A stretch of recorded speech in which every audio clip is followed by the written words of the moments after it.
Hi అండి. Welcome to food and living. ఈ కృష్ణాష్టమికి నైవేద్యంగా పెట్టడానికి కృష్ణుడికి ఎంతో ఇష్టమైన అటుకులతో లడ్డూ ఎలా ప్రిపేర్ చేసుకోవాలో చూద్దామండి. దీనికోసం ముందుగా స్టవ్ మీద ఒక బాండీ పెట్టుకొని అందులో ఒక కప్పు అటుకులు వేసుకొని లో ఫ్లేమ్ మీద వేయించుకోవాలి. అటుకులు కొంచెం వేగిన తర్వాత ఇప్పుడు ఒక చిన్న కప్పు ఎండు కొబ్బరి పొడి కూడా వేసుకోవాలి.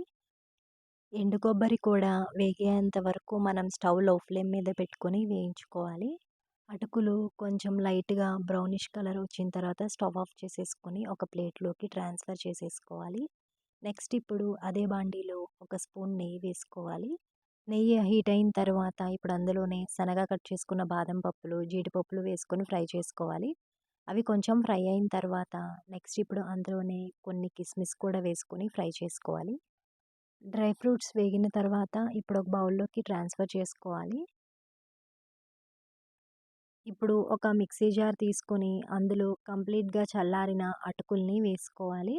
అలాగే మంచి ఫ్లేవర్ కోసం 2-3 యాలకులు కూడా వేసుకొని మిక్సీ పట్టేసుకోవాలి.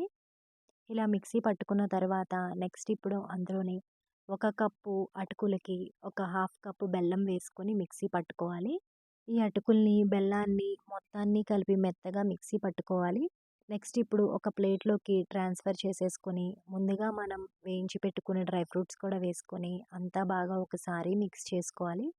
ఇలా మిక్స్ చేసుకున్న తర్వాత ఒక 2-3 స్పూన్ల నెయ్యిని కరగబెట్టుకొని వేసుకోవాలి. ఇలా కొంచెం నెయ్యి వేసుకుంటేనే మనకి ఉండలు చుట్టుకోవడానికి వీలవుతుంది. నెయ్యి వేసుకొని అంతా ఒకసారి బాగా కలుపుకొని మనకు నచ్చినంత సైజులో ఉండలు చుట్టుకోవడమే. కృష్ణాష్టమి స్పెషల్‌గా కృష్ణుడికి ఎంతో ఇష్టమైన అటుకులతో ఇలా లడ్డూ చేసి ప్రసాదంగా పెడితే ఆ కృష్ణుడి ఆశీర్వాదాలు మనందరికీ ఉంటాయి. అలాగే ఈ రెసిపీ మీకు నచ్చినట్లయితే తప్పకుండా లైక్ చేయండి. అలాగే మీ ఫ్రెండ్స్ అండ్ రిలేటివ్స్‌కి షేర్ చేయండి. మరిన్ని లేటెస్ట్ వీడియోస్ కోసం ఛానల్‌ని సబ్స్క్రైబ్ చేసుకోండి. Thank you.